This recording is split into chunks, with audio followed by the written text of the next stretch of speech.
Hi, everyone. The phone number ending in 06 is Don.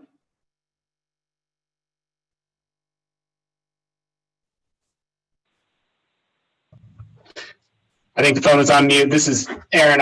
I think that's Don. Don, is that you on 2006? Yes, it is. Thanks, Aaron. Yep, no problem. And there's also a Don Peru. So who is that one? They're probably both Don. I think he's connected via computer and via the phone. Okay. Thank you. Yes, I am.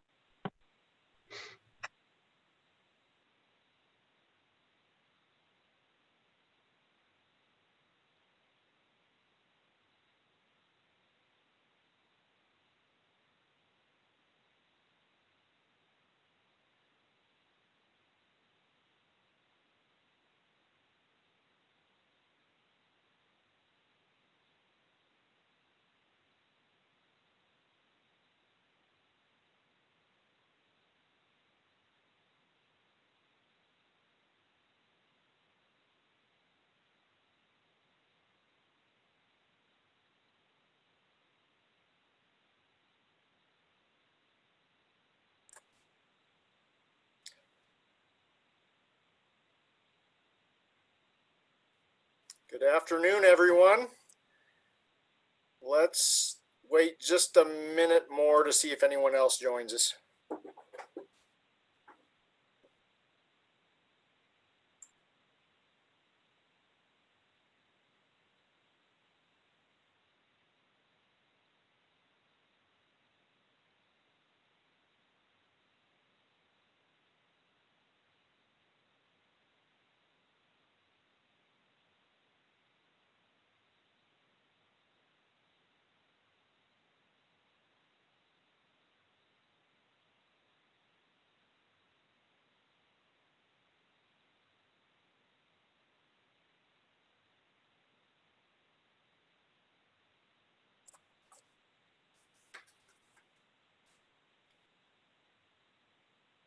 All right. Well, if we're ready to get rolling, we will do so. I would like to call today's June 16th Transportation Policy Coordinating Committee to order. And let's begin with roll call of the voting members and non-voting members, and I'll just go ahead and read your name off. And if you want to unmute yourself and say you're here, that would be fantastic. Mirta. Peter Benson. Here. Oh, there's Mirta. Hi. You want to say who you're affiliated with? Sure. Mirta Becerra, City Council Ward 2 Representative. Thank you. Peter Benson. Here, Planning Board. John Engen. John Engen, Mayor of the City of Missoula. Thank you. Don MacArthur. Don MacArthur, Missoula Urban Transportation District. Lucia Oliveira. This is Ryan Hammond here in proxy for Lucia. Thanks, Ryan. I am not seeing Commissioner Slotnick, so looks like Missoula County is running solo with me today. How about, I'm sorry, how about Bob Bosson with MDT? Or there he is. I'm here. Bob, do you want to state your position? You bet. I'm sorry about that. I was trying to find, the technology was winning this morning here for a bit. Bob Vosen, District Administrator for the Montana Department of Transportation. Thank you. And Debbie Johnston. Debbie Johnston here. I am representing the Missoula City County Air Pollution Control Board. Very good. Well, let's roll right into our agenda. We have minutes to approve from May 19th. Are there any corrections or additions to those minutes? Okay, seeing none, without objection, they will stand approved. Is there any public comment or comment from the committee on items not on today's agenda? And if folks are out there and want to pipe up, we'll see if this doesn't get too far out of hand, but just feel free to unmute yourself and tell us who you are and what it is that you'd like to say.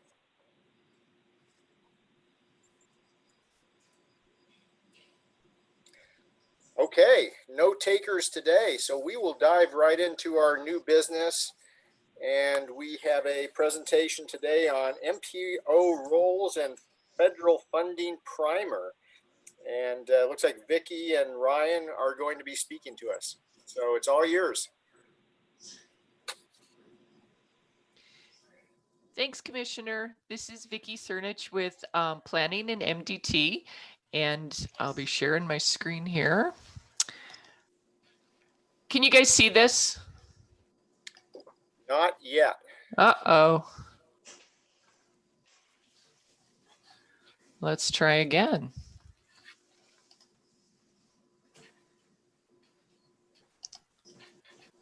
Okay, how's that? Yep. Excellent. Okay, so this is going to be an overview of the MPO process. Some of you guys have probably heard some of this before, but I think it's a good refresher. Ryan Hammond from FHWA will be joining in, as well as Jacqueline Smith, who is the Missoula MDT pre-construction engineer. So let's just get to it. These are the different transportation planning structures that are specifically established by population, and that's based on the U.S. Census Bureau definition. There are transportation management areas, and those are areas that have populations that exceed 200,000 people. There aren't any TMAs that are designated in Montana. There's the Metropolitan Planning Organizations, and those are areas with populations between 50,000 and 999,000 people. There are 3 MPOs designated in Montana. That's Missoula, Great Falls, and Billings. And then there's the small urban areas, and those are areas with populations between 5,000 and 49,999. And there are currently 16 small urban areas in Montana. So the purpose of the MPO is to establish effective decision making and to ensure continuing cooperative and comprehensive performance-based multimodal planning. The required documents of the MPO are the Long-Range Transportation Plan, the Transportation Improvement Program, the Annual Work Program, which you guys know is the UPWP, the Public Involvement Process, and an annual list of obligated projects. The funding programs that are prioritized by the MPO are the planning funds, the STPU funds, and the CMAQ funds. This figure shows the MPO planning boundary, and what you're seeing in yellow is the urban boundary for the Missoula area, and then the planning boundary is outside of that, and that's the black and kind of orange boundary. So the structure of the MPO consists of, as well as the roles and responsibilities, consists of the Transportation Policy Coordinating Committee, you guys, TTAC, and then the MPO staff. These roles and responsibilities are outlined in a memorandum of agreement. Also, that agreement establishes the legally designated agency that's authorized to carry out the comprehensive planning per Montana Code annotated. So the MPO staff are the liaison between TTAC and TPCC, and TTAC is the technical staff and expertise, and you guys are the decision-making body. So, Yeah, I just will chime in here. There are, Vicki just mentioned the MCA. There are some state laws that we're accommodating here. I just wanted to maybe take this as an opportunity to point out that from the federal perspective, and by that I mean the federal statute and regs, we see the Missoula Consolidated Planning Board more appropriate term from our perspective would be to call that maybe the host. Really, from our perspective, what we see as the MPO is this body, the TPCC. So, and maybe in some ways that's the distinction without a difference, but maybe as we roll through here, we'll talk about at least one way where maybe it's a little bit more than that.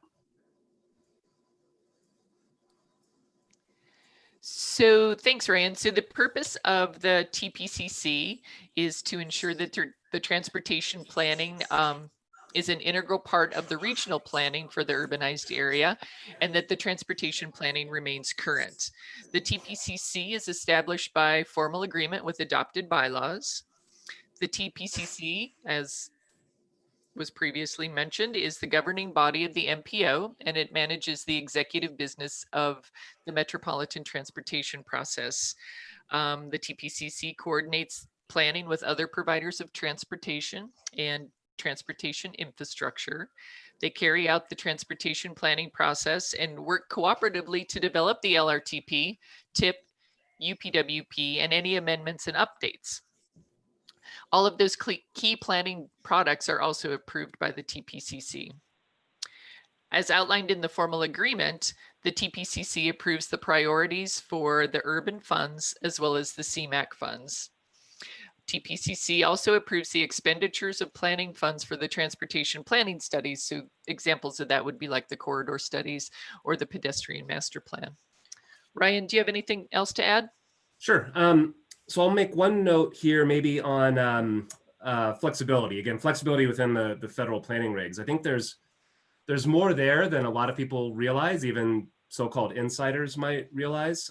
So there's a lot of flexibility on who is on this body. I will say that Missoula's TPCC is pretty conventionally constructed, but there is some variability there. And I guess one potential opportunity for change, if you wanted to pursue it, because I know there's been some questions in the past about, and we'll talk about the TAC here in a minute, I know, but some questions about how the TAC relates to the TPCC and what value added is there. I'll just say that there are a lot of MPOs out there who put a member from their advisory committee, usually the TAC, as an actual voting member on the policy committee as well, just to, again, to formalize that integration a little bit. So, and again, that's only one of a lot of different alternatives out there for how you put the board together. And I guess the other note I would make is that, again, this is related to what I just said a slide ago, but this really is the MPO. And it, like I said, it's a distinction without a difference in some cases, but it's important, and I think, for all of us to conceive of this body appropriately. So in other words, it's not just the city or the county or the planning board. The folks you put on this policy committee really do define what the MPO is. So in other words, this MPO is also the transit agency. It's also, I mean, this is the most critical point to make. It is also MDT. MDT is part of the MPO. It's because you have decided to put MDT on the policy board. So some of these conversations I know often get carried out in a, well, it's the MPO or it's MDT, but really it's not as clear a distinction as you might think. So I just want to make that note. Ryan, this is Dave. So in the spirit of flexibility, how much latitude do we have in terms of being unconventional and adding more different types of members to TPCC? Quite a lot. Again, in the state plays a role here too, in that the governor designates the MPO. Beyond that, you have your agreement with the state on your bylaws and how things are constructed, and so that's a negotiation that you would have with the state. But just as an example, you know, the other MPOs in the state do not always have a representative from the transit community. The federal regs require MPOs to, once you reach the TMA status, but for smaller MPOs, the transit agency isn't always included as an actual voting member. But in Missoula's case, you have included the transit agency. I mean, my personal bias is that's a best practice, but just again, as an example of how the board could be constituted differently. I mean, and a lot of that comes down to just the simple fact that a lot of localities have different government structures. But I would encourage you to take a look at the federal regs, if for no other reason than to make yourself aware of how little is actually imposed from above. Now, again, the conversations you have with the state are something that we wouldn't, by we, I mean the federal government, we wouldn't try to impose anything at that level either. I mean, the state has influence also, but there's less going on at the federal level than you might think. Thank you. Yep. So the responsibilities of the TPCC are to serve as the liaison between governmental and planning agencies in the area. You're approving all of the MPO required documents that we've already talked about. You're directing the transportation staff to carry out the MPO planning requirements. You should be working closely with TTAC in helping carry out its duties. And responsible for approval of MPO projects within the planning boundary. Oftentimes that approval happens during the long range transportation planning process. Those are projects that are listed in the committed and recommended lists, which are then moved into the TIP. And additionally, TPCC can approve new projects to be added to the LRTP. And a good example of that would be the Mullen Build Grant suite of projects. This next slide talks about the purpose of TTAC and its responsibilities. So the TTAC is to provide you guys with technical advice to carry out the transportation planning processes. It's also established by a formal agreement with adopted bylaws. It's the technical advisory body of the MPO, and the important thing is that it consists of various subject matter experts, and that's specifically designed to help you make your decisions. TTAC reviews and comments on the implementation of short and long range transportation programs and considers and reviews the priorities for the relevant programs that the MPO prioritizes, urban CMAQ and planning, either as the whole committee or as subcommittee working groups.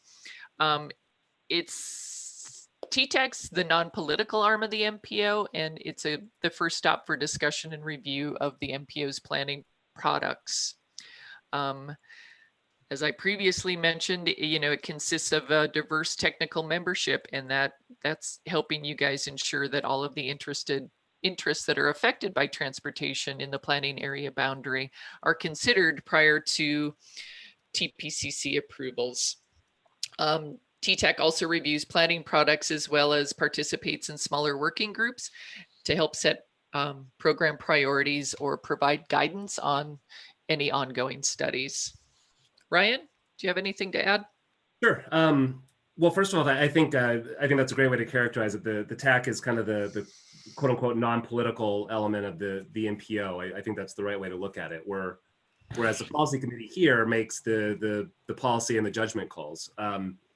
Again, on a note on flexibility, the TAC itself is not required by federal regs, although again, it's typical to have one. So I looked up the number. It's 92% of MPOs have a body exactly like your TAC, and I would say again that the makeup of your TAC is very typical. But again, there are other MPOs have other types of formal advisory committees. Others have formal bike and ped advisory committees, transit advisory committees. Again, in your case, your TAC has those interests represented on it. So I think you're capturing that. But again, I just want to point out there are different models of doing business out there. The other thing that I'll point out, just because again, this is a specific question that's come up, the TAC can meet in private if those decisions want to be held in private as well. There's not a federal requirement that the advisory committee do business any particular way. Again, that's different with the policy committee, but again, there are different ways that you could choose to inform yourself, just put it that way. And I think the TAC is a good way to do it, just it's not the only way. I guess this is a question for Aaron or anyone else who might be in the know here. Has TTAC ever met in private? I mean, that seems like an eminently bad best practice here from the standpoint of open meeting laws. Well, and that's a good point. I mean, I should make clear that First of all, it's best practice, I think, to meet publicly, and also there may be state and local laws that would apply here. So my comments just now were just with respect to what the federal regs say. Okay. Yeah, and I'd have to look at our bylaws and how that committee, I mean, I think the way it's currently structured, it needs to be a public meeting.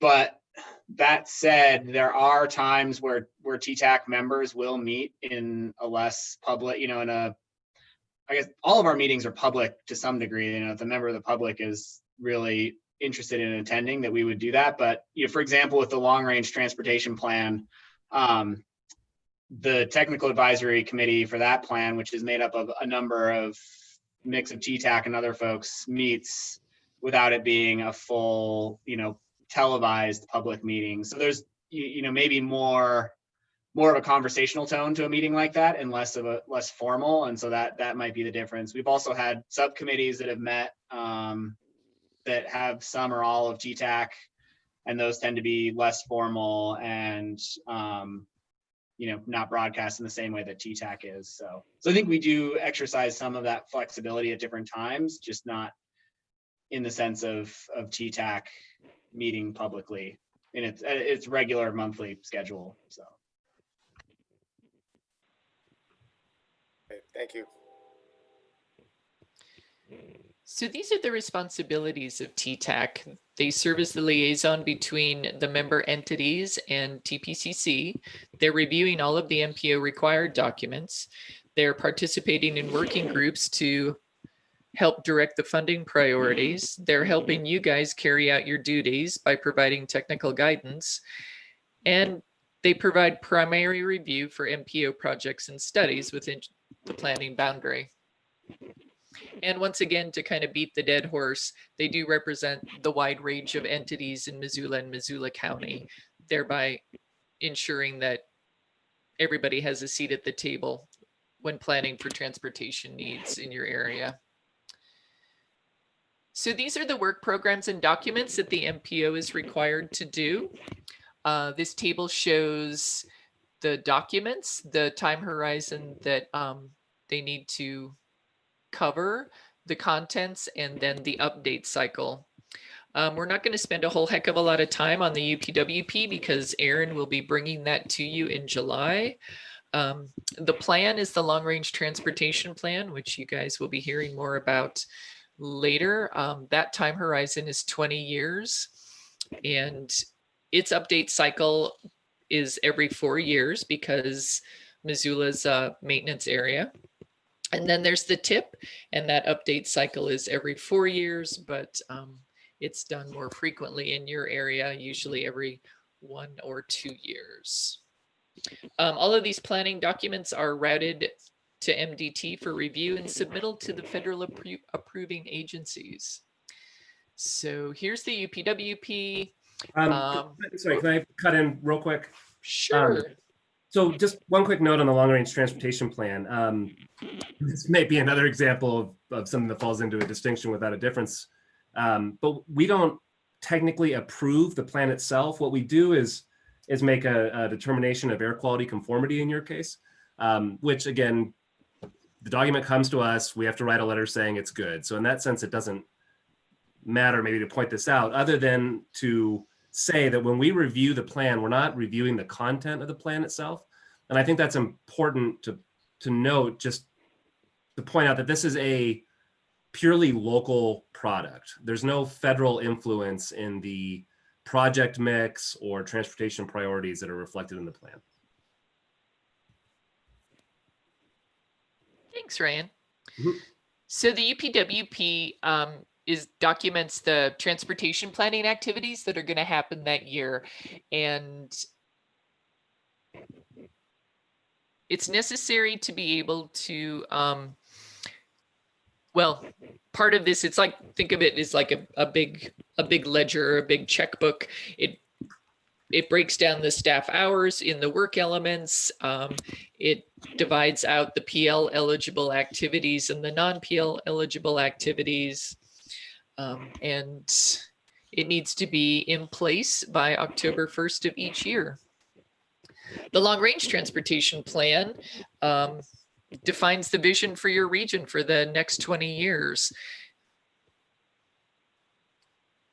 The key requirements, it needs to contain a list of fiscally constrained, committed, and recommended projects. It needs to contain a list of illustrative projects for the future years. It's completed by MPO staff members every 4 years in your case. And you guys will hear more about where the LRTP is currently from Jennifer. Next up is the Transportation Improvement Program. A thing to remember is that the LRTP establishes the needs and the projects to address them, and then the TIP schedules the implementation of those projects out in the plan. The TIP represents the priority actions to achieve the goals and the performance targets. It lists the projects to be funded with federal funds for the next 1 to 3 year period. It covers a period of no less than 4 years. It includes all the projects and phases within the MPO planning boundary.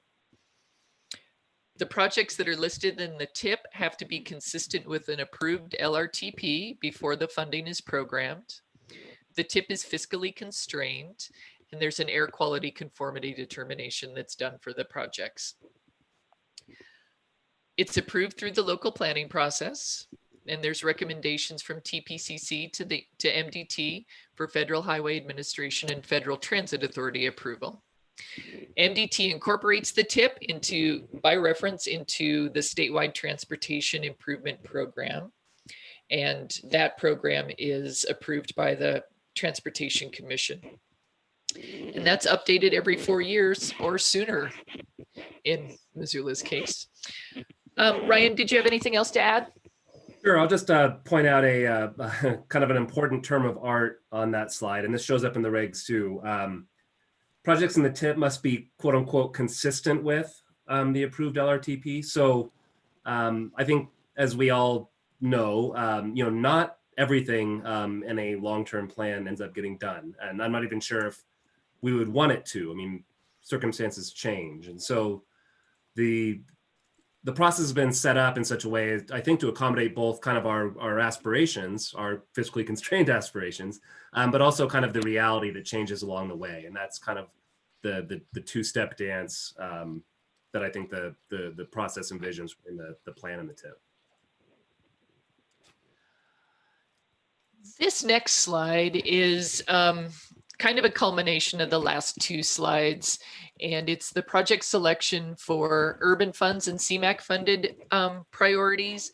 And it's just sort of a little bubble float chart of how things work and where things go, how the MPO and staff initiates the LRTP update through completion of that, where TPCC approves the LRTP, where that goes to next,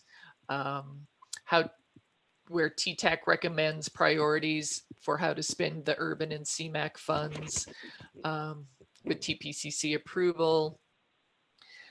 Then that goes into the TIP, and then it's a project.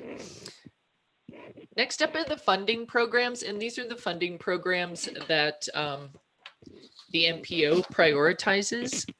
So the first one are the Metropolitan Planning Funds. And those are funds that are used to fund the MPO staff and the transportation planning activities. These funds are documented in the UPWP.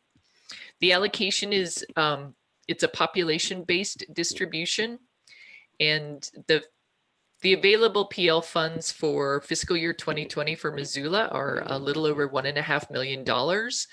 And even though the funds consist of allocation through formula for the fiscal year, it also consists of rollover from previous year's unspent funds. And this is a good way for, PL funds can be accumulated to allow for the MPO to plan for larger expenses like the LRTP. The eligible activities that you can use PL funds for are carrying out the planning requirements, developing management systems, doing performance-based planning and programming, and predicting the level and location of future population, unemployment, and economic growth. The next funding program is the Surface Transportation Program Urban. These funds provide financial resources to construct the improvements on the designated urban highway system in Montana's urban areas. This funding is authorized by state statute and approved annually by the Transportation Commission. It's a sub-allocation of the larger STP program. It's based on per capita distribution, and it's recalculated each decade following the census. Missoula's annual allocation is almost $1.8 million. Currently, Missoula's urban priority is Russell Street. Eligible activities for urban funds include reconstruction and rehabilitation of existing facilities, doing operational improvements, bike and ped facilities, carpool projects and programs, and then the funds can also be transferred into transit capital at the discretion of the urban area. This next figure is the Missoula urban area and the highway system. And this is just to show the different roadway types that have different funding pots attached to them. It shows the interstate and the NHS non-interstate, the secondary system. The urban system is shown in sort of the orangey gold color, and then also showing the urban boundary. Jacqueline, would you like to talk more about Missoula district funding or the percentage of roadways? Yeah, I'll share the percentage info here, and then in a later slide, I'll expand on some extra information. But within the MPO, there are 10.4% of the interstate routes are within the MPO. 6.8% of the NH routes are within the MPO, and there's actually no primary routes within the MPO for Missoula. And these percentages are all based off of centerline miles. Thanks, Jacqueline, would you like to introduce yourself for folks who might not know you? Oh, yeah. My name is Jacqueline Smith, and I am the new pre-construction engineer for MDT. Thank you. Okay, next up is the CMAQ program. This program addresses the air quality problems attributed to carbon monoxide and PM10 and PM 2.5. These projects are authorized or prioritized through the MPO planning process. Missoula's allocation is about $1.4 million a year, and because Missoula was a non-attainment area, they are guaranteed they get mandatory CMAQ funds. The eligible activities for the CMAQ funds are traffic flow improvements, signal synchronization, intersection improvements, air quality equipment purchases like flush trucks and sweepers, transit improvements, bike ped projects, travel demand management strategies. This next slide shows federal aid programs and how funds come to MDT through various programs. The top row are programs that are specified in federal law, and those are the yellow boxes. Those kind of bright purple boxes is the distribution of federal funds that are directed by federal law. So that's like the Rec Trails program and the PL funds. The blue boxes show the distribution of federal funds guided by policy or agreement. The green boxes down in the left-hand corner show the state funding categories. The urban highway program is spelled out in state law, not federal law.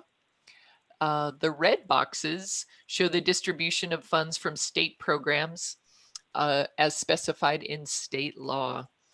The Transportation Commission prioritizes work on the federal and state highway system.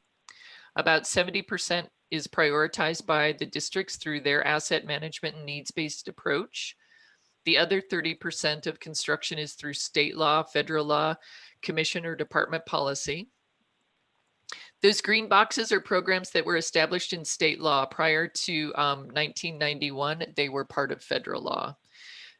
The federal law eliminated the primary, secondary, and urban funding pots, but the Montana legislature continued them in state law, giving some more flexibility to the federal aid highway program. Jacqueline? Okay, yeah, I'll give you guys a little bit more information from the district perspective. So the district, we actually oversee 3 of those programs. We oversee the IM, the Interstate Maintenance, National Highway, and STPP programs. So within those programs, that can be applied towards almost 1,400 center lane miles of road within the district. And within our district, we have 9 counties and then the communities within those counties. So it spreads out pretty thin. On average, we receive about 10 million for interstate funding per year, 29 million for NH funding, and 20 million for primary funding. We don't pick our projects based on percentage. So how I mentioned previously, there's about 10% for interstate routes. That doesn't mean that Missoula gets 10% of the IM funds. When we're selecting projects, we look at a variety of things, including what the needs are out there, safety, existing conditions, what the capacity needs are in the future. Is there any extra funding that is going towards the project? What kind of community support are we seeing? And so on. As I'm sure Missoula is also seeing, there's just a lot of growth and we're not getting the extra funding for it. Just sharing our reality that the district is facing right now. It's pretty discouraging. Our needs list just continues to grow. Right now, with the project list that we have for those programs, we expect it to take over 20 years to deliver the projects we have identified, either as being programmed or committed. So we've got a long ways to go to work through our list of projects. But I'm sure, like you guys are seeing, we're trying to do more with less, but it's a challenge, and I'm not sure what we will do to keep working our way through this. Thanks, Jacqueline. And last but not least is the federal outlook. Right now, we're working under the FAST Act, and that's the current 5-year transportation bill, which ends at the end of September. There's a new funding bill right now that's being worked on in the House Transportation and Infrastructure Committee. It's called the INVEST Act, and that stands for Investing a New Vision for the Environment and Surface Transportation Act, because it couldn't get any easier. That bill currently calls for $494 billion over the next 5 years. But, you know, it's just in its beginnings. Ideally, it would be in place before the FAST Act expires. That remains to be seen, but we would continue plugging along through continuing resolutions if it didn't happen. But as reauthorization approaches, I can't stress enough that it's important for you guys, either as the MPO or as county representatives or city representatives, to carry a consistent message to Congress from all of us regarding an increase in funding as well as flexibility in that funding. Ryan, did you have anything else to add? I don't think so. No, I don't think I would have said anything different than you just did. Okay. That is our quick and easy overview of MPOs. And if you guys have any questions, we'll be happy to answer them. And also, I mean, I know that this is kind of a lot and there's a lot of piece parts in this. Something that Aaron had talked about before was, you know, maybe we would break things up into smaller, more detailed chunks and come back and do other presentations. So if there's anything else that you guys wanted to hear about in greater detail, let Aaron know and we'll work on it. Thank you. That's super helpful, Vicki and Ryan. Looks like we have a question or comment from Mierta. Thank you. Yeah, I think my question stems from the information that Jacqueline provided about decisions made at the state level for allocation of funds to different NPOs. And I'm just wondering, what weight does the LRTP has over when making allocations? You use the criteria as you described, but I'm just wondering how the long-range transportation plan for our MPO plays into that equation.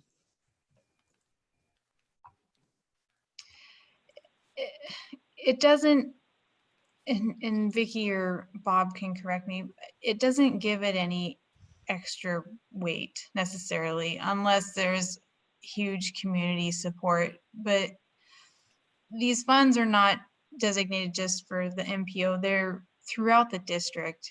And so that's for whether it's in the middle of nowhere or within the MPO. So there's a lot of miles that we need to be keeping a pulse on and prioritizing where the next project needs to be. The LRTP does help in identifying a scope for a project. And I would just add that when the MPO does their call for projects, MDT provides the projects that they've prioritized through asset management and have been in the hopper for a while as part of that call for projects. And that's where MDT projects get brought into the LRTP, if that makes sense or helps. And to emphasize, that was just for those 3 funding areas too, because the MPO still has the authority over those other ones. Yeah, thanks. Yeah, I guess my addition would be, because I wasn't sure exactly what that question was driving at. I mean, if you're asking about the total amount of money that will become available to spend in the MPO over the length of the plan, that's one question. And you know, as I mentioned before, the long range plan itself has to be fiscally constrained. So in a way, it's kind of working in the other direction. I mean, there's a amount of funds that you expect to be able to spend over the time horizon, and then you plan to that amount. As far as the individual projects selected, I mean, a term that I've heard sometimes come up is that, you know, I know that the MPO sometimes feels like they're just rubber stamping decisions that are made by MDT for those programs that MDT controls, which I guess maybe isn't the least accurate way to phrase it. But another way to say it is that, you know, the MPO does have essentially a veto over projects, because nothing will happen within your planning area boundary that this body doesn't approve of in the end. Now, I understand it's not quite that simple. We're all dealing with reality, but I will say that the LRTP is your best opportunity for the MPO to really assert itself.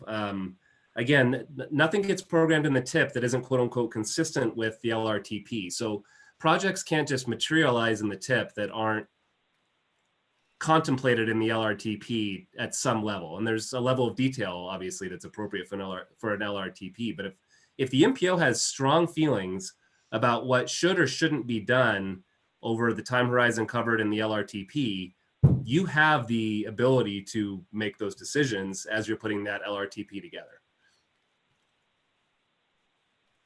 Thank you. Thanks. Additional questions or comments from folks?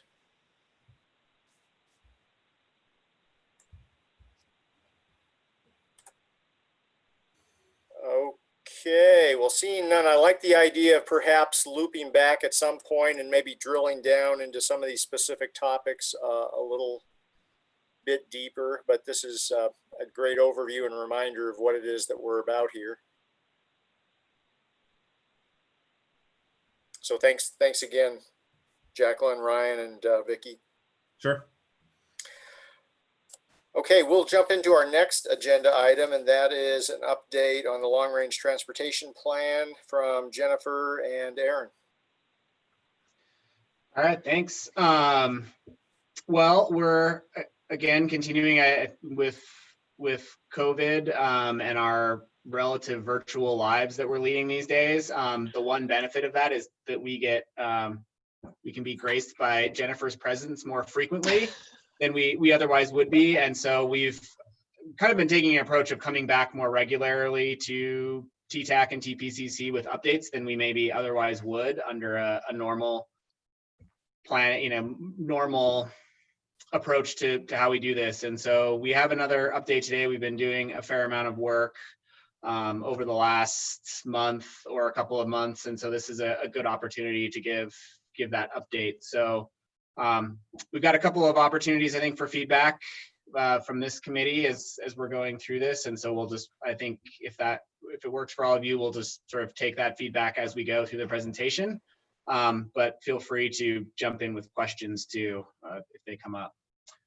So with that, I think I'll turn over to Jennifer or I guess I will talk first just quickly about what we've been doing over the last month or so. We've been, again, adjusting to COVID and trying to think about have a flexible approach to engagement and outreach and how we go about structuring that public participation piece. And so we've done over 10 updates and briefings to various groups, including TPCC and TTAC. We're also kind of in the process of doing our second round of technical advisory and citizens advisory committee meetings. So we just had a good TAC meeting last Friday, and we'll have our citizens advisory committee this week. And we've been giving updates to other groups, like we talked to the development services development coordination meeting last Friday. We had a good conversation yesterday with some folks about Reserve Street and the Mullen area and what's going on out there. And so again, trying to reach out to people in as many ways as possible. We also completed an existing conditions report that I believe was attached to the agenda. I'll check if it wasn't, and we can get that out. But that really sets the stage. I think it was really nicely done and is a much more graphic format than what we've done in the past, which I think will lend itself to people being interested in wanting to read it, hopefully. We also have done some work on developing our preliminary goals and desired outcomes, and we'll have some more discussion about that in this presentation. We've launched a call for projects, so trying to get that project list dialed in, and we'll again talk a little bit more about that, I think, in this presentation, but trying to make it a little bit more open and simplified so it's accessible to people, and we can collect sort of a broader width of ideas from the general public. And then we've also been creating some virtual resources, so videos and information that we've recorded on what the MPO is, what the long range plan is, and trying to put that information out there, knowing that we're not able to engage with people as directly as we would like to right now. And then finally, we've been working on a draft evaluation framework. I believe we'll be talking a little bit more about that as well. So it's been a busy month or so, getting things ready and developed and putting it out there into the community and trying to get that feedback. So that's what we've been doing for the last month. And Jennifer, do you want to take us into the topics for today? Yeah, sure. Thanks, Aaron, and good to see you all again. It certainly has been a busy month. And so what we want to do today is build on some of the earlier conversation that we've had with all of you about developing draft goals and desired outcomes. What we're going to share on this front today is going to be similar to what we shared with you at your May meeting. And we're really looking for some more detailed and specific feedback today related to any changes that might be needed on the goals and desired outcomes. And then we'll dig in a little bit on the evaluation framework as well. And this, I think, is really well timed with the presentation that Vicki and the team just gave, especially as we start to move from kind of the big picture components of the early phases of the long range transportation plan into some of the nuts and bolts of how decisions will get made and what ultimately will be included. So we wanted to give this little flow just kind of showing the approach that we use to develop these draft goals. There are, of course, federal goals and planning factors that are required to be referenced in the long range transportation plan. But as Ryan noted, this is your local plan. And so it does really need to reflect not only the past long range transportation plan, but other planning efforts that have happened in the region, as well as some of what we've heard from folks so far, especially related to the values that they hold when it comes to transportation and mobility. So those are kind of the four major components that went into developing these draft goals. As I mentioned, you have seen these draft goals before. Included in your packet is a 2-page handout that kind of walks through the process for creating them. And then on the second side, gives you both these 5 goals and then also some of the desired outcomes that are tied to each of them. And again, we use those desired outcomes as a way both to help explain what we mean by each of these goals, but then also to begin to help us think about how we quantify these goals and how ultimately we can measure whether we're moving forward in the way that the community wants to move forward. So these 5 goals are to improve safety and promote health. That has resonated with folks over and over. We hear a lot about safety as being kind of an underpinning for everything else that we need to do when it comes to transportation. The second goal focuses on sustainability and climate resilience. In the early engagement that we did with folks, sustainability kept jumping to the top as one of the most important values. And so really wanted to reflect that piece in one of the goals. The third goal focuses on expanding choices. And this is really about broadening the range of transportation options that people have, both in terms of efficiency. So how do we move more people, regardless of the mode that they're traveling, and then also accessibility. The fourth goal focuses on connections and connecting and strengthening our communities. We've had good conversation with all of you about the importance of the connection between land use and transportation, and the fact that we really want to be creating communities where people have the services they need, the goods they need within a short walk or bike ride, so that we are able to promote affordability and really create a more equitable region. And then the fifth goal focuses on maintaining what we have, but also being really strategic about how we invest, recognizing the role that transportation projects can play in boosting economic vitality, in supporting local businesses, and really helping as the economy starts to recover coming out of this work from home period of time that we've had. So that's a quick overview of the 5 goals and some of the outcomes associated with them. And so what we wanted to do now is just pause and ask you to reflect a little bit on those goals and outcomes. And first and foremost, did we get them right? Is there anything that we're missing? So we'll start there, and then I'll ask you to think a little bit about priorities among them. So to the committee members, any reflections on the goals as presented?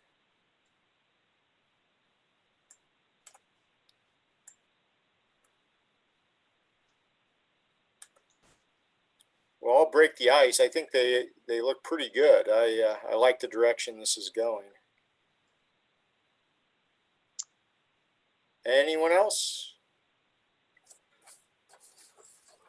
Okay, why don't you continue on, Jennifer? Okay, great. So if nothing's missing, that's a good sign. It means that we did our homework and we built from the last plan well and are reflecting what is important to you. I think I would ask, as you look at these 5 goals, so I've just gone back a slide so we can take a look at those together again. Are there 1 or 2 of those that jump out to any members of the committee as being more important? We've not attached any priority or weighting to any of the goals so far, but we do want to open that up for some discussion. Do any of these jump out as more important? Mr. Mayor. Pardon me, thank you, and hi, Jennifer. So this is just a little bit of nitpicking, but in the current environment, I'd like to think of resilience not only in terms of climate resilience, but community resilience, and would suggest that maybe we just add a comma, climate, or just climate and committee, climate and community resilience. Mm-hmm. Great.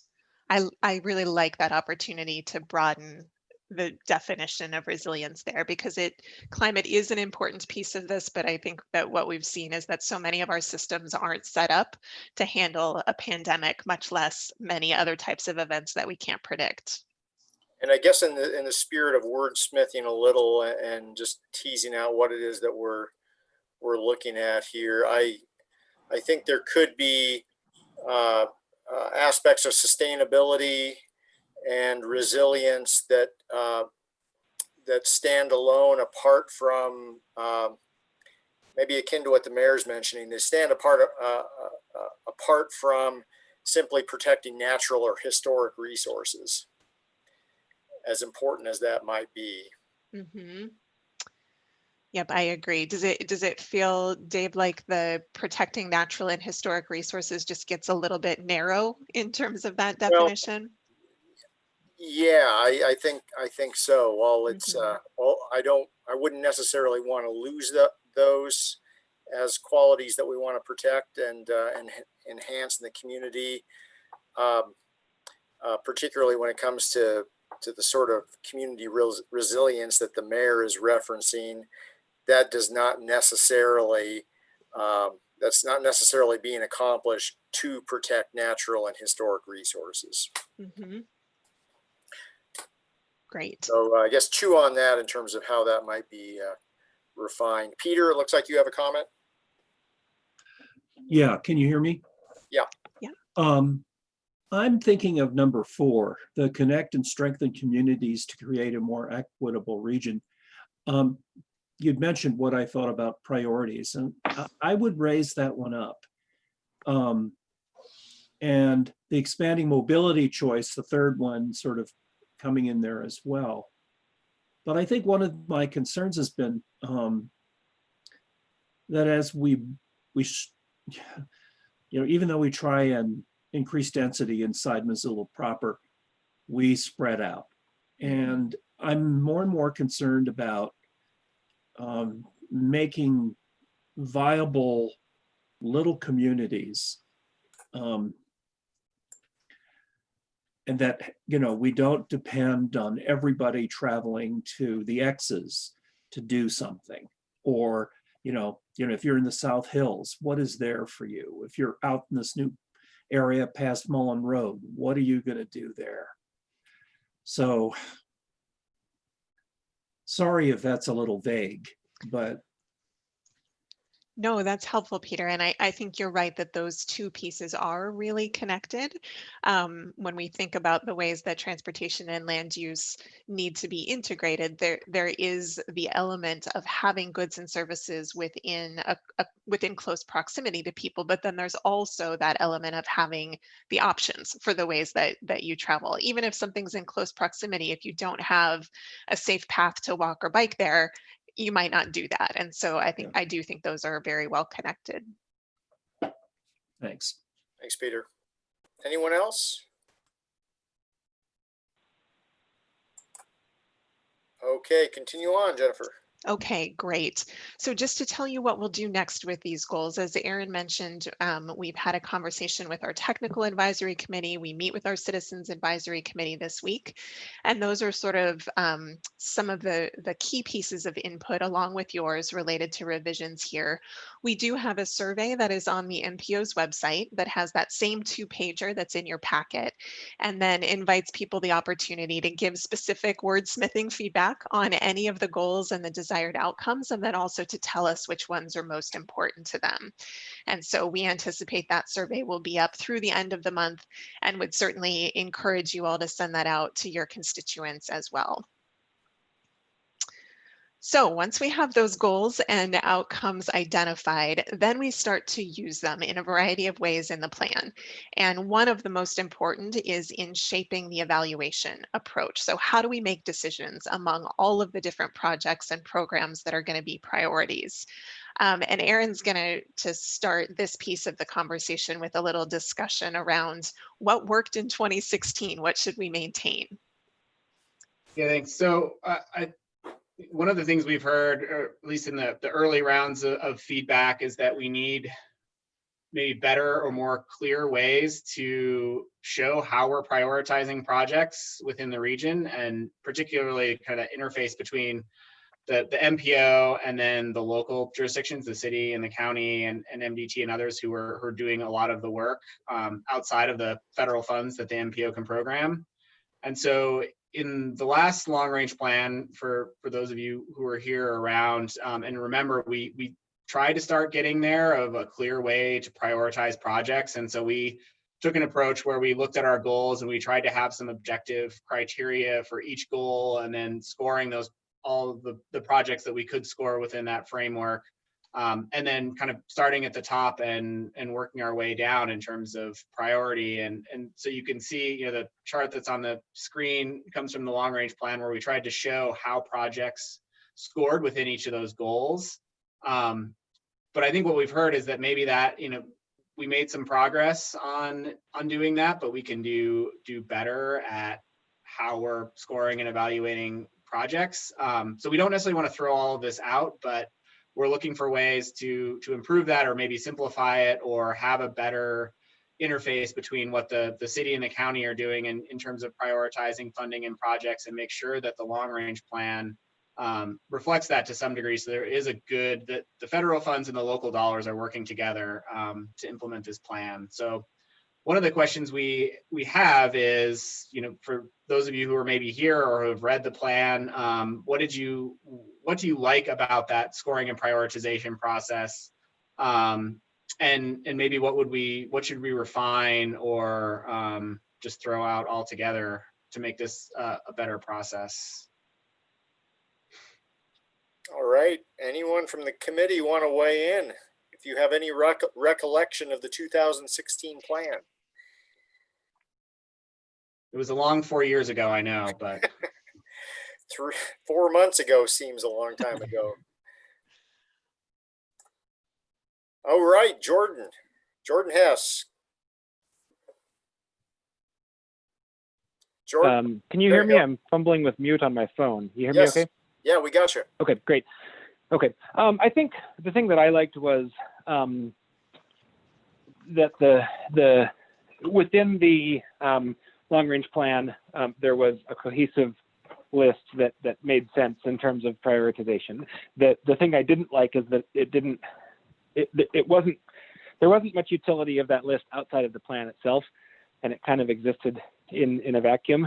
And so I thought it was actually a good prioritization process, but I think it didn't get actualized in terms of prioritization when it came to the CIP or other mechanisms for getting projects deployed. Jordan, so and this is Dave, what would help? Is that a function of the way in which projects were ranked within the LRTP, or just not using that tool in other contexts? Well, I think probably some of it is just the project list, I think, was probably a little too long and unwieldy in the last long range plan.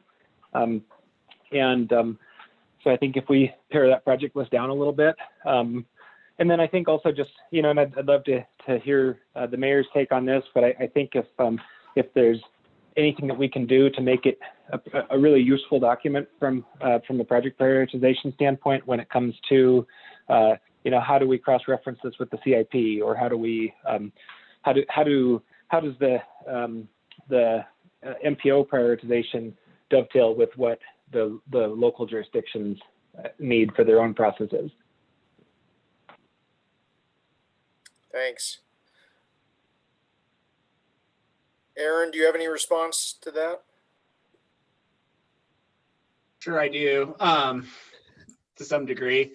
Well, I think, we're also working, with the city is working on a CIP prioritization process. And I think there may be an opportunity here to think about how the long range plan can kind of pre-screen projects to some extent, and take some of that ongoing analysis that we have to do. It seems like we do year to year in the city's CIP, and maybe have a more focused, if we can do that initial upfront work of how well are these projects meeting our goals for the region, and we can integrate more from, you know, housing and climate and these other plans that we've done in the last 4 years, then maybe the CIP process becomes more simplified, and it's more, you know, what are the immediate opportunities for implementing some of those projects, or, you know, it could be, I could see ways that it could be more integrated. So it's something to think about. Mayor Engen? Yeah, and pardon me, Aaron really articulated what I was going to say. You know, Aaron and his staff and Public Works have been working pretty tirelessly on trying to align projects and basically put priority numbers to them through a variety of lenses, and they've done a really nice job of that. And I think just as Aaron and Jordan suggest, adding this to sort of that filter layer makes nothing but sense, and might save us a little time and energy. Thank you. Dave? Yeah, Don. So it seems like in 2016, we had 8 goals. Now we are proposing 5 goals, as I understand it. And I think the 5 goals are pretty awesome. They actually do cover all the things that make sense to me as evaluation criteria. I think that always the hard problem is how do you balance, you know, I'm looking at the screen in front of me right now where the 8 goals are sort of they don't necessarily tell a compelling story for the projects that are being selected. And sometimes we would like to really provide leadership in one of those goal areas.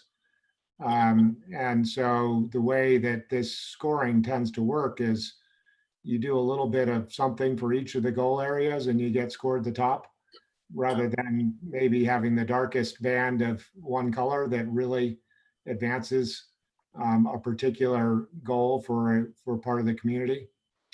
So this is always the hardest part with this. Obviously, all these transportation projects are long-term, and they do need to be multifaceted, meet many of the goals. But at times it also feels like we pursue the ones that just sort of do everything kind of okay. So I don't know how to tweak this process in such a way as to allow some of the ones that hit it out of the park in one of the goals to succeed, even if they're not strong in some of the other goals. Just putting that out there as a thought question, I guess. Jennifer, do you have any initial thoughts on that? I do. Yeah, that is one of the things that we've spent some time thinking about in terms of how might we refine the prioritization approach. So as you noted, Don, there were 8 goals, and with that came a whole lot of criteria, or come a whole lot of criteria with a lot of different points. And part of what I think we see there is exactly what you pointed out, that it becomes really difficult to maximize one goal versus another and to really understand what the benefit of a project might be. And so part of what we've started to think about is a way that we might be able to streamline the approach just a little bit and clarify that focus, so that, for example, if you want to say, what we really need to do is double down on safety projects, and we really want to amplify that goal, and the projects that do the most to advance safety, we'll have a way to do that through this prioritization process. And so we've set up a kind of a 5-stage approach, and I'll give you just a quick overview of each of these stages, and then we can talk a little bit more about whether this seems to help us head in the right direction. But the first of those stages is collecting all of these projects and programs and then screening them for appropriateness with the long-range plan. From there, we look at going into a pretty quantitative scoring process that works across different types of projects. And this is really important because one of the things that we heard first from the TAC members and from TTAC as well is that I can't have a process that only works for scoring non-motorized projects or that only works for scoring transit projects. I need to be able to understand the benefits that different types of projects provide and be able to look at them in a lot of different ways. And so that scoring approach really focuses on some geographic criteria to help us do that. But then when we move projects into that scenario phase, I think this is where we have the opportunity to do some of what Don was just talking about, which is thinking of ways that we might group projects to really advance one goal versus another. Often when we do scenarios, we focus on different growth scenarios, which is an important piece of it. But maybe we also want to focus on a scenario that fully meets our mode share goal. I think you did that in the last long range plan. And so how would we advance that? So I'll give you just a quick snapshot of a couple of those pieces, and then we can talk a little more about it. So first and foremost is getting these ideas from people, and we've been gathering them from our committees. Also, we have a couple of different public formats that are open and available for anybody to share project and program ideas. We have this easy interactive map that is available through the MPO's website, and you can just drop a point, draw a line, and tell us what your project idea is. There's also a very simple form that doesn't require any mapping that gives people the opportunity to do the same thing. And the intent here, you might remember, is that we really wanted to broaden this call for projects and make it something that's really easy for people to participate in. So that's the first step, which we're in the midst of right now. And then we have the screening step where we say, okay, are these projects and programs appropriate for the long range plan? Are they on a federal aid road, or are they regionally significant in some way? For those that don't rise to the level of the long range plan, it doesn't mean they get lost. It just means that they might be part of a county or a city project or program or funding approach, as opposed to something included in the long range plan. And then from there, this is when we go to that quantitative screening or scoring.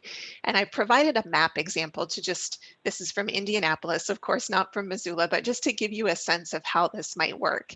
And so what we do in this phase is tie some really specific geographic criteria to those desired outcomes we looked at previously. So I'll use safety as an example here. We know where the areas are in the region where there are a lot of collisions and crashes, whether that is people driving, people walking and biking. And so we may say that we want to give some points for projects that touch one of those areas, that address those safety concerns. This GIS approach gives us the ability to do that really quickly. And then rather than looking at projects and saying, well, that one scored 16 points and this one scored 15. So obviously the one that scored 16 is more important. We kind of look at them in some bands. And that gives us the ability, I think, to kind of get at some of what Don was suggesting as well and start to amplify different goals in different ways. So that's kind of the next key piece of the process.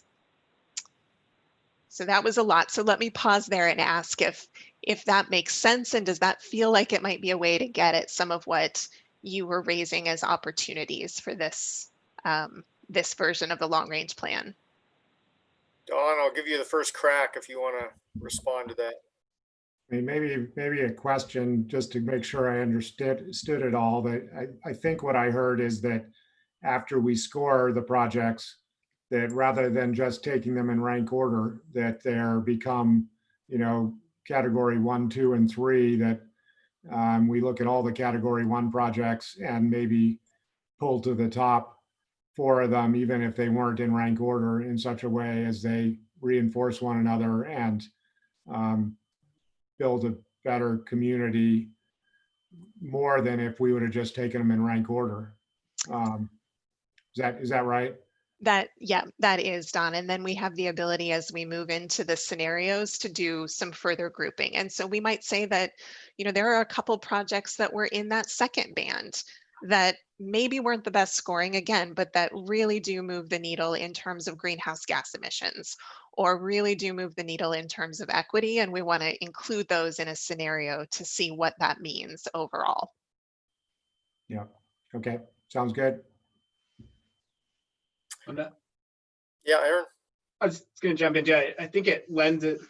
this approach lends itself to having some other ways to evaluate scenarios that maybe don't just rely on what is the projected 2050 level of service and congestion, that we can have some other, take those other goals and look at, you know, maybe project X doesn't relieve a lot of congestion, but it does something else significant for the community. And we have ways to evaluate those scenarios or those different outcomes that don't necessarily, that maybe are more subjective, but don't rely on, you know, what's the vehicle level of service in 2050. So anyways, something to think about. Yeah, this is an important discussion. I've often been concerned, not just related to transportation, but with any of our community efforts, are we so diffuse in what we're trying to accomplish that maybe we're not making an appreciable difference in specific areas? And I know we've got a number of fairly pressing climate change goals for our community, and daylight is a burning there, so to speak. So we need to get with that for sure. Other comments or questions? Yeah, Don. Don't want to dominate this, but you know, the other thing that strikes me is that there are, when we add to our roadway system or our transportation system in, you know, in new areas that are outside of the existing urbanized areas, or that we're sort of, you know, pioneering, it feels like the criteria for those projects maybe should be different than the ones that are about, you know, reinforcing the quality and safety and equity within our existing network of, you know, the transportation system. So I don't know how to frame that exactly, but I guess and what triggered it for me is thinking, when we're building new transportation system that is not within our existing sort of network, then I really think sustainability rises totally to the top for me. You know, we should not design unsustainable new forays out into greenfield areas. So I guess I just wondered if there might, some of the criteria might differentially weigh in depending on the kind of infrastructure we're looking to build. It's sort of a circular thing, you know, I don't, you know, but anyway. It is a good question, and it's one that came up in a slightly different way with our technical advisory committee on Friday. We were talking a little bit about whether some of the criteria, and especially when we were looking at what would score and what wouldn't, we were talking about whether projects in some of the more urban areas that are more infill focused projects would just always score better than a project in a more rural area that might play a very important community connection role. And so I do think that's an important piece for us to look at as we dig into this more, is whether there's an opportunity to elevate a certain goal for a particular type of project. I think one thing that we do want is to have consistency in the goals across the projects, but being able to say, you know, when we're considering a new connection that maybe has a roadway element to it, what we really need to emphasize is, Don, as you mentioned, sustainability versus connectivity or whatever that might be. So I do think that's an option, but we haven't yet figured out exactly how to do that for this process. Thanks. And we still do have a couple other agenda items, but do folks have other questions? Feel free to chime in. And Jennifer, did you have more in your presentation today? Or? This was the meat of it. We were just going to close with next steps. So okay. I can move ahead to that. Yeah. If okay. Yeah, why don't you move ahead to that? Okay, great. So we will be coming back to TPCC in July. And at that point, we will ask for your approval of the evaluation framework. So there's still plenty more time to weigh in on that. And we will continue to review this with our various committees over the next couple of weeks. Again, please do feel free to reach out to Aaron or to me with specific questions or ideas. You've got the draft of the evaluation framework in your packets as well, and we certainly would welcome any further comments or questions on that. But we will bring it back to you in July, so more opportunity for discussion there. Aaron, anything else you wanted to add? I don't think so. Yeah, sounds like a good place to stop. Great. Well, thank you. Any other final comments from folks today? And clearly, this does not have to be the last word and is not the last word on the LRTP. So plenty more opportunity to engage. Okay. Thank you all. Yeah, thank you so much. All right, I'll just introduce this next item, and this is by way of just an update for TPCC.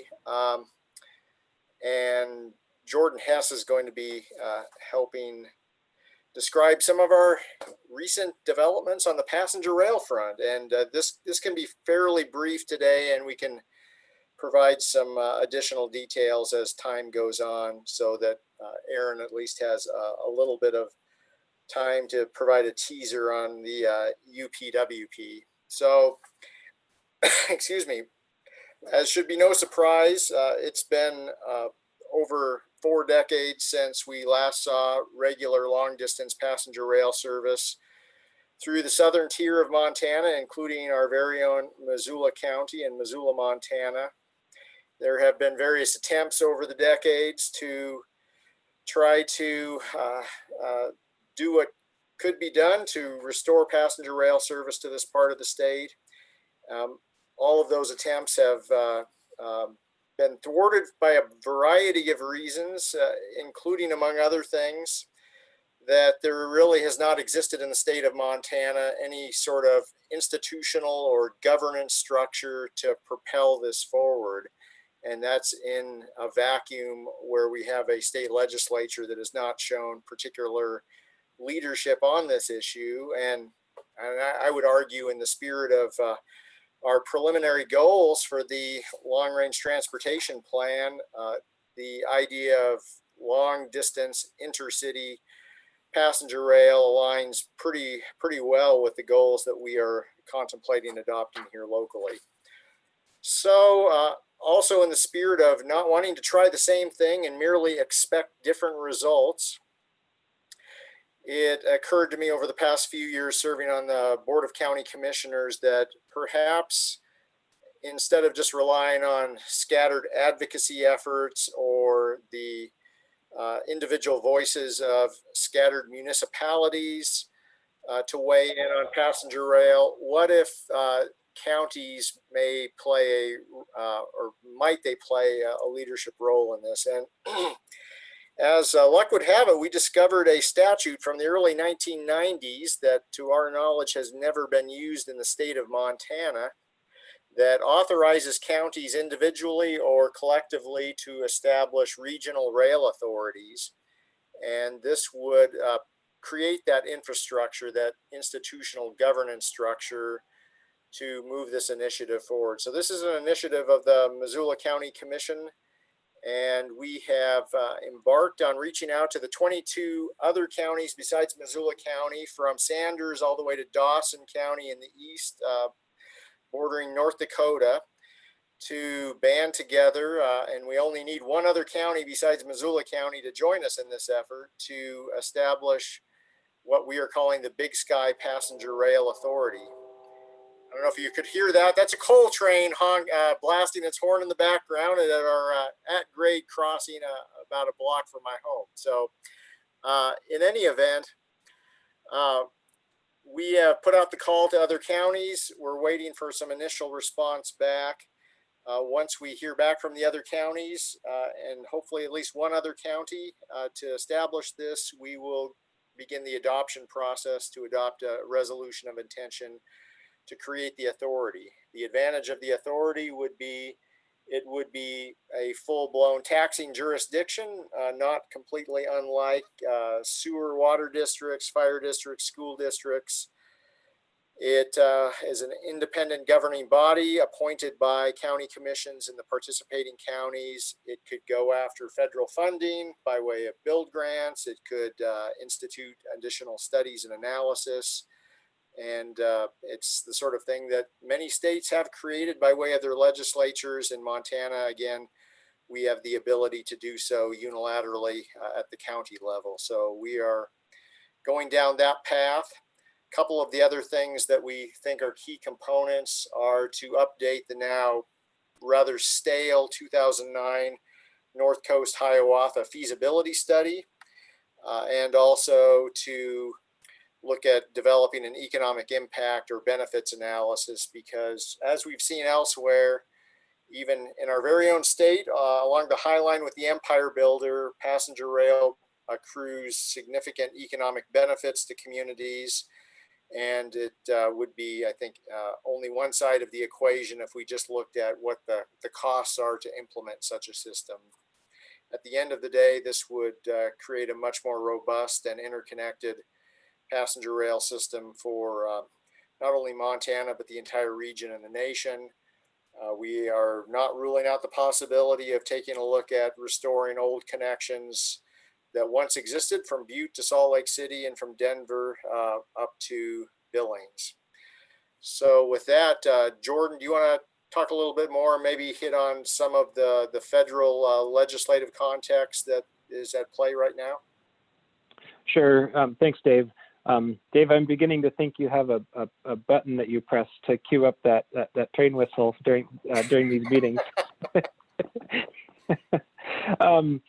So I think probably by, some of my interest here is really in the event that there is a transformative infrastructure investment package in the Congress that there's been a lot of talk of multi-trillion-dollar infrastructure investment packages, reauthorization of the FAST Act and so on.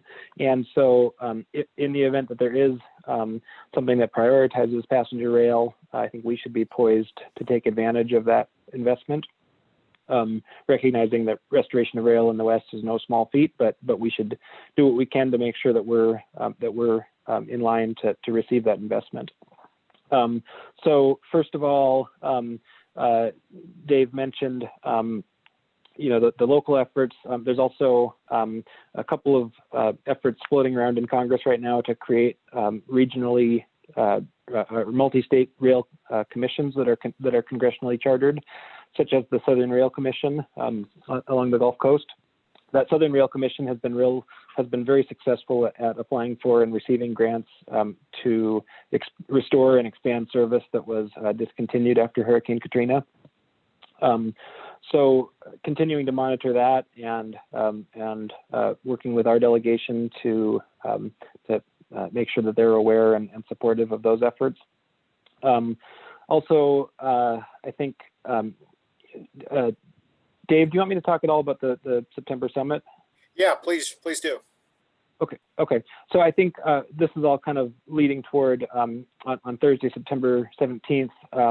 We're planning a virtual summit, which was to be an in-person summit, and actually we've moved to the virtual format as a function of COVID. But we are able to pull in people from a much broader geography here, so we're able to pull in people all throughout Montana without them needing to travel.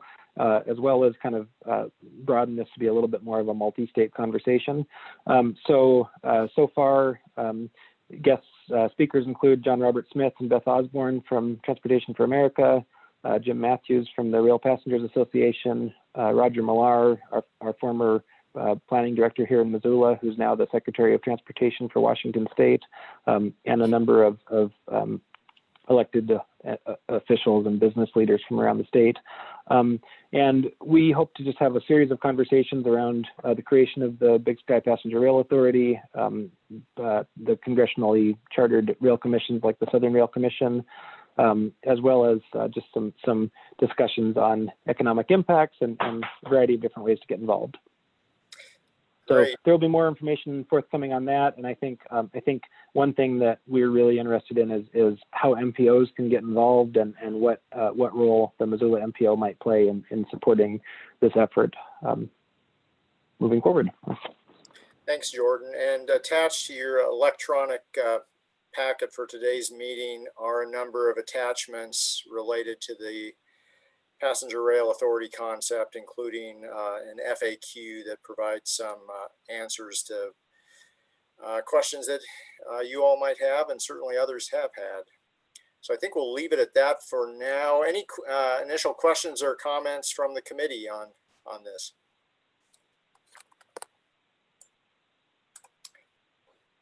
Okay, speechless. You'll have more opportunities to chime in, and please do mark on your calendars September 17th. It should be a good event. Mirta. I just wanted to thank you for all your efforts, and I know you and Jordan have been working for a while now on this effort. So I just wanted to thank you.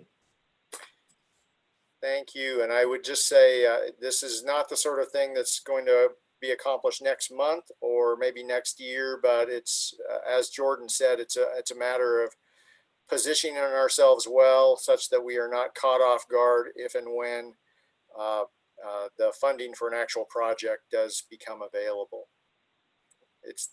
We're in it for the long game.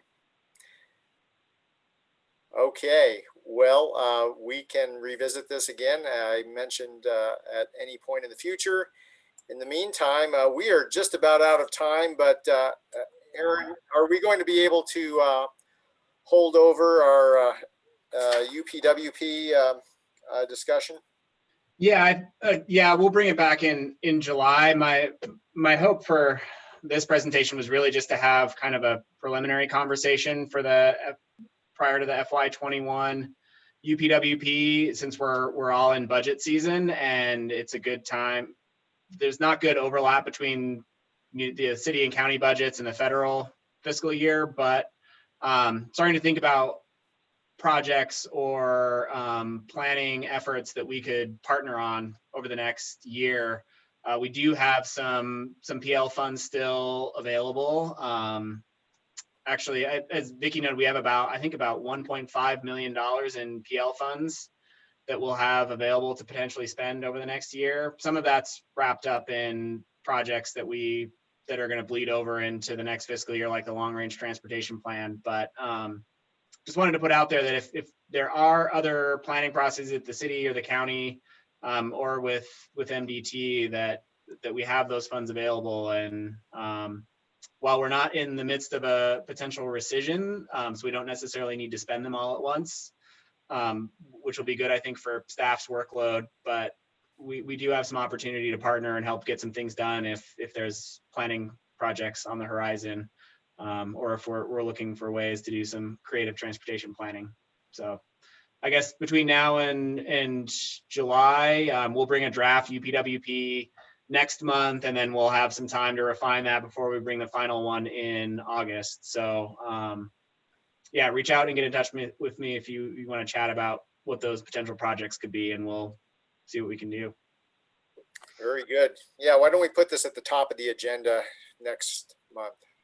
Yeah, we'll have to have some review, and particularly in August, because we need to have it adopted in August. So it'll be a priority, I think, to get it taken care of. Very good. Any remaining old business or announcements from anyone? All right, seeing none. Thanks everyone for your time today, and we will be adjourned. Thanks everyone. Goodbye.